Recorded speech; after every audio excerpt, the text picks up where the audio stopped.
In Screwed News, after almost 3 years after a massive earthquake and tsunami ushered in the worst nuclear disaster since Chernobyl, we're just now learning the truth of what went down in the wake of the Fukushima Daiichi meltdown. New reports suggest that the U.S. Navy knew all along that sailors on the USS Reagan, a ship supposedly used to transport humanitarian supplies in the wake of the March 11, 2011 earthquake and tsunami, were exposed to dangerous levels of radiation. If true, these reports could have a big impact on the $1 billion lawsuit filed by the Reagan's sailors against Tokyo Electric Power, TEPCO, the company in charge of the Fukushima plant. Many of those sailors are suffering from health problems commonly associated with radiation exposure, even though the Navy denies they had contact with radiation levels dangerous enough to cause these kinds of health problems.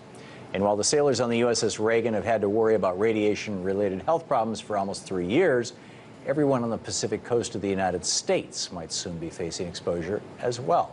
Scientists have already detected Fukushima radiation off the coast of Vancouver, and others think that more could be coming as soon as April. Joining me now for more on all of this is Paul Gunter, director of the Reactor Oversight Project at Beyond Nuclear. Also with me tonight is progressive commentator Nate Sweet. And Paul, welcome back. Nate, welcome back. Thank you, Tom. Thank you both. Paul, there's new reports about the Navy's knowledge. What do these reports say, in essence? Well, you know, the concern all along is why was the USS Ronald Reagan just a couple of miles away from the Fukushima coast? And it's been our concern that they were there to lay a power line from the ship's nuclear reactor to the Fukushima Daiichi reactors, which were in station blackout, and they were trying to repower up the cooling system. So they had to get this aircraft carrier in really close, and as a result, there were the explosions, which lofted radioactivity into the atmosphere, but there was also the radioactivity flowing into the ocean water that was being sucked into the Ronald Reagan's desalination plant. And so the ship was taking in radioactive water, and then it was going into the drinking water, bathing, cooking, ship service systems, and a lot of crew members got exposed. We're only seeing initially, you know, under 100 right now, but we expect this exposure rate to go up.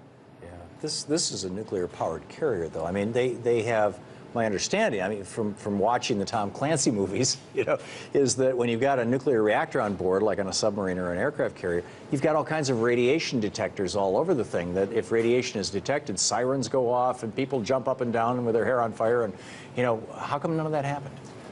Well, or did it? Clearly, these sailors were put into harm's way, and their mission was, you know, clearly vital, but to hold back information. I think one of the big concerns that we've got is that now the U.S. Navy is saying that these sailors didn't get any more radiation than you would get on an airplane flight, or, you know, being exposed to rocks. But clearly, it's so disingenuous to try to make that distinction between internal exposure, when these sailors were inhaling radiation, as opposed to external exposure. You don't inhale rocks. You don't eat dirt. You know, these exposures have much more significant consequence when you take it into the soft tissue like muscle or bone marrow or thyroid. These are much more significant exposures than what the Navy's letting on right now. I guess the big question here is, if the USS Ronald Reagan was on a mission to try to hold off some sort of disaster at the Fukushima power plant, why didn't the Navy come clean with that earlier on? Is there some ulterior motive there, or did they just want to, you know, quell any fears of a nuclear disaster? Right. You know, originally the stories were that the Reagan didn't come within 100 miles of the coastline, and that they were flying aircraft, helicopters in this humanitarian mission. But, you know, right now, Congress is asking a lot more questions. The omnibus budget bill for 2014 basically wants an inventory now of from the Secretary of Navy for what these sailors and Marines were exposed to, and what are the ailments that they're suffering from, and what was the mission. And so these are now going to be significant questions. We're looking to get answers hopefully as early as April 2014. Yeah. And could, the Navy has been blocked from being sued by the sailors that are currently suing TEPCO right now. Could these new revelations potentially change that, or will things stay as they are and only TEPCO be sued by the sailors? Right now, the suit is focused on the fact that Tokyo Electric Power Company misled, withheld, lied, falsified information. I think that the focus is going to be on Japan and the Tokyo Electric Power Company right now. I mean, obviously there's a tug of war going on as well between, the status of our U.S. naval military ports in Japan and how this whole thing washes out. I was wondering, what is the point of intersection where, the Navy uses nuclear power, so maybe they don't want to, but the bases, now that's when the penny dropped for me. That makes perfect sense. I mentioned in my introduction, we're hearing reports that Fukushima-based radiation is starting to show up on the west coast of North America. Is that the case? I know a lot of these radioisotopes have probably by this time already decayed. The iodine, for example, is probably decayed to the point where it's not of great consequence. What about things like cesium and strontium that are hyper bioavailable? The body thinks that they're potassium and calcium, respectively. What's showing up? And also, the really heavy nuclides, the actinides, the transuranic elements, those are super heavy. Wouldn't they have settled to the bottom of the ocean long before they got to the west coast?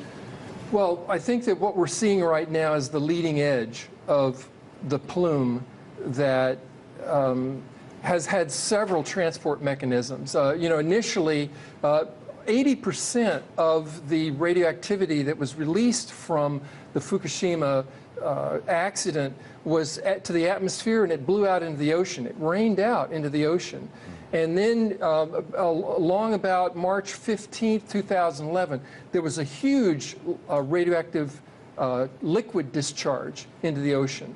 And then there's the debris field that has radioactivity in it.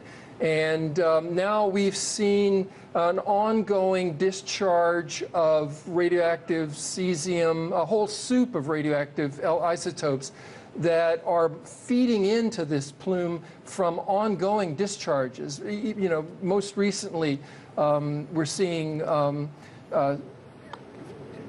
reports of discharges 7 million times the cesium levels that are supposedly permitted, but they're showing up right now in this initial leading edge, and we're going to be seeing these counts get higher, we suspect.